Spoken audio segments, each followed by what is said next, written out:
I guess he pulled Dallas's coattail. Like, look, I got these cats out of Philly. I want you to work with them. So, guess what? They ended up sleeping on the floor with us on Highland Place. In that house. You know what I mean? And Dallas took it from there, man. Those some cool cats. And actually, one time, Dallas had gave them.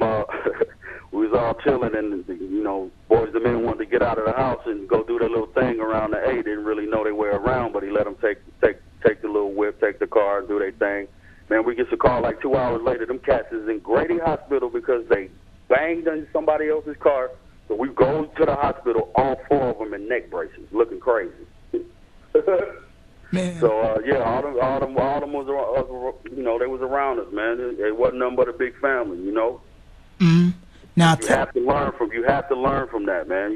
Just being around that, all that's cool, but where's it actually gonna put you in the long run if you don't take it serious? And I was pretty much a victim of that because I wasn't all the way about my business, which a lot of people come into the business like that. They don't know what's really going on, and then you ain't got nobody just grabbing you, just keeping you under their wing and showing you right from wrong. You're gonna do what your instincts tell you to do because you're not even used to that. So I came from a street life. I came from being on my own, bouncing around from here to there, no stability whatsoever. So whatever I had to do is what I had to do to survive. Nobody wasn't putting me up on the music game. I had to learn everything that I learned by myself. Mm-hmm. You know what I mean? So, shout out to my people that's going through that, man. Get your head right, get your game together, man, because you can do what you need to do if you take the time to do it. True. So definitely get your books about the music business. Now, with the release of the album, did you guys kind of feel overshadowed with Jodeci coming out and your guys' style pretty much mirrored each other? Oh, no, man. Actually, it was no overshadowing because we were all stars, man. My other cats that were singing in my group, man, their voices are amazing. And I already knew I was hot with the lyrics. I mean, come on. So I didn't feel it all. Then we had the hottest producer at the time doing it. Who can resist the Dallas Austin track? You know what I mean? So we had the formula. It's just that the formula was poured into the wrong beaker and was served to the wrong. It wasn't served the right way when it was cooked up. So that's what it is. It wasn't no overshadowing at all. And actually, we was even cool with them. You know what I mean? Devontae came to Highland Place, man. I mean, Highland Place is that spot.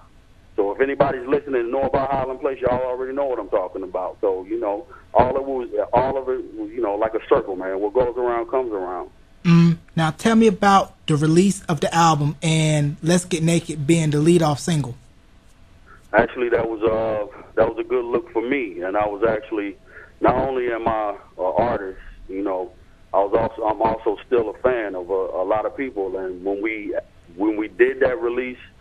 That album release, I can remember like it was yesterday, man. That's when beepers were still popping, you know what I mean? So we're in the club and the video come on and with the big screen and we got the people looking at it, man. I'm so hyped and just, so happy that it's going down like that, man. I'm drop my pager. So, I ain't really thinking about it. And then my man Chip in the group with the blonde hair, he comes up to me like, yo, somebody found your pager for you. So he walks over to me, he walks his cat over to me. I couldn't really see him. He got up on me, man. It was Ice-T. Man, come on, man. That was a dream for me. Okay, I got Ice-T handing me my pager that I lost, then telling me, yo, you doing your thing, huh? I'm like, yeah. Good luck. So it's all good. The album release was actually, it was a good thing for it.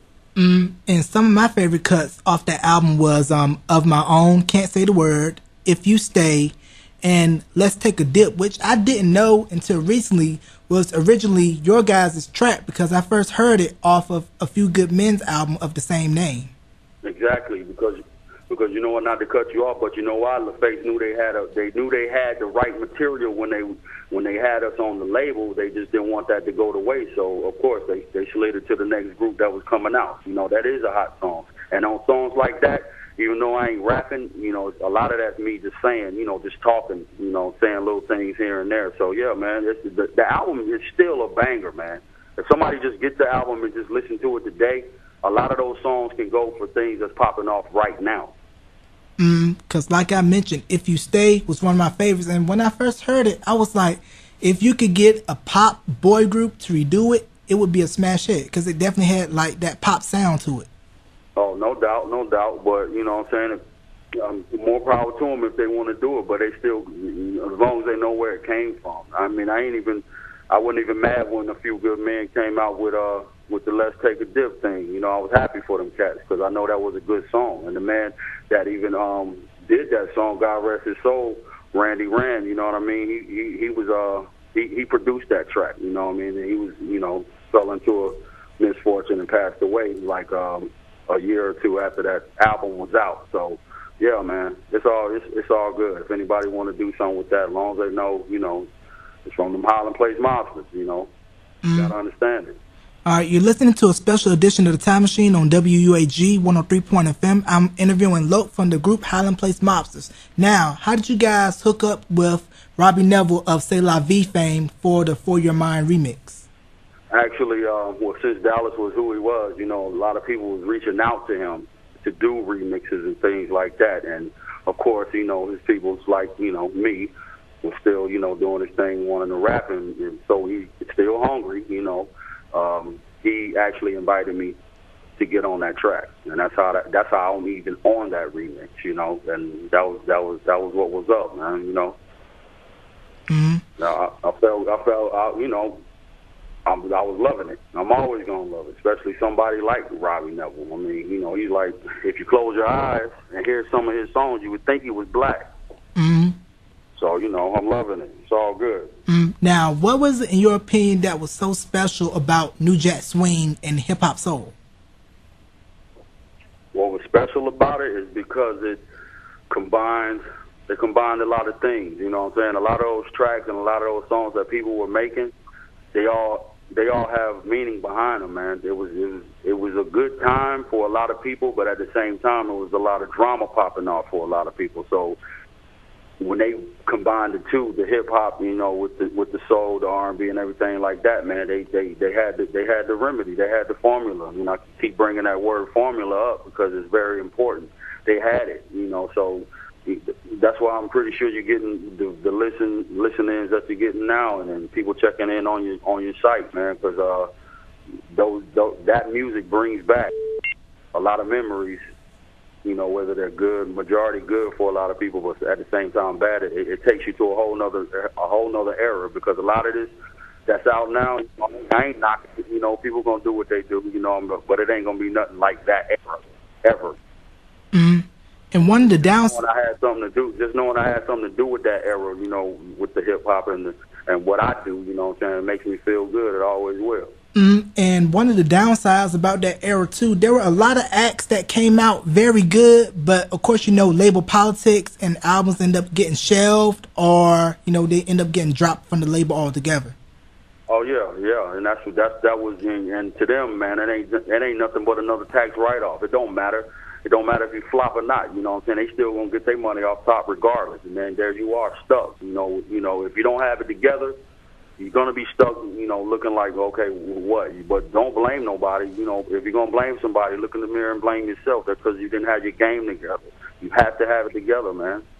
And definitely know your music lingo and read those contracts. Don't sign anything blindly.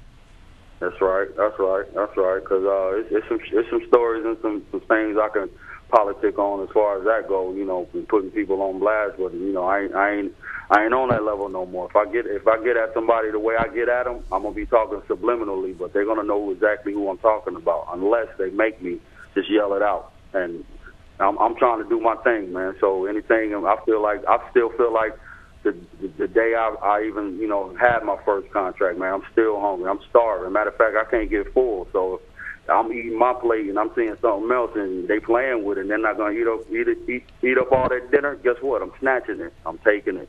All right. But in a good way, though. And then, you know, pat them on the back and say thanks for the meal, but, you know, I got to eat. Right. That's the mentality you got to have in any form of business. Now, let's go into your new stuff. What new projects are you working on?